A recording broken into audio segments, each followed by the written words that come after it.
I like to think about it in terms of 3 time frameworks and layer those frameworks together to create the sort of combined crisis that we experienced in 2007-2008, which was the sort of the single event time when food prices shot up. But I think if you look at agriculture over the long term, we can see that over the course of 150, 200 years, agriculture has been progressively simplified and industrialized and become more and more monocultural and more dependent on fossil fuels. And so now we're in a situation in the 21st century where during the 20th century, the second half of the 20th century, incredible amounts of fertilizer were added to the soil in order to improve and expand crop production.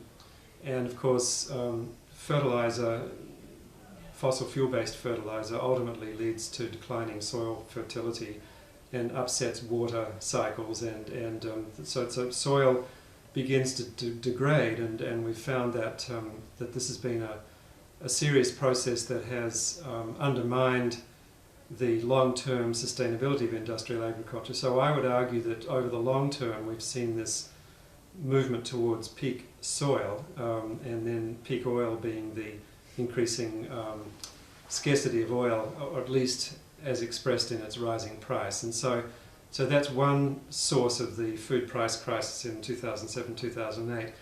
A second part of that crisis is the conjunctural effect of neoliberalism, which organized agriculture on a global scale under the auspices of the WTO, liberalization so that third world countries could not protect their farm sectors and were open to cheap imports of grains from Europe and the United States, which undermined small farmers who couldn't compete against those artificially cheapened prices. So those small farmers were essentially on their heels when the food price crisis came along. They were not able to respond and produce more food. So countries realized that their agrarian base had become more and more food dependent, more dependent on imports from the big players like the United States and the Europeans. And so small farmers were in a tight spot, and fertilizers went up something like 300% over that period, the price of fertilizers. And so they weren't able to respond either. So the food price crisis also exposed an underlying agrarian crisis that had been brewing during the neoliberal conjuncture. And then, of course, the event of rising food price crisis, the spike in food price crisis, led to food riots. And many of the people who were rioting were people who'd been pushed off the land already and were poor, informal workers in urban centres or around the fringes of cities who just could not afford basic foods anymore. And so governments all of a sudden found themselves faced with unruly populations. And so it's in that kind of vortex that the land grab becomes much more intensified, and governments and financiers begin to invest in agriculture offshore in order to guarantee food supplies for their populations in the future. And of course this feeds on itself and increases the speculative price of land and food futures. We are affiliated with a 501c3 called We Are the 51%. This is based off of all the good people in the world giving extra effort to have a better way of life.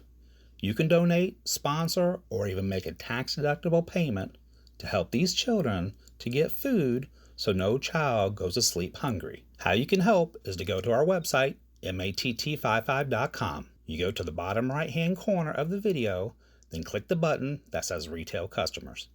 You can choose either option, the $5 or the $40 donation options. Either click the Add button below the dollar amount of which one that you choose. Then the next page, choose the quantity of the donation amount. For example, if you'd like to donate $1,000, then you can change the quantity amount to $200.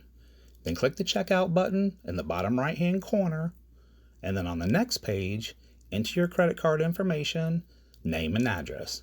We will send you out a receipt for the amount so you can write this off as a donation on your taxes or also on your business taxes. Remember, our main goal is $1 million to help sponsor 20,000 children. In case I don't see ya, good afternoon, good evening, and good night. Yeah,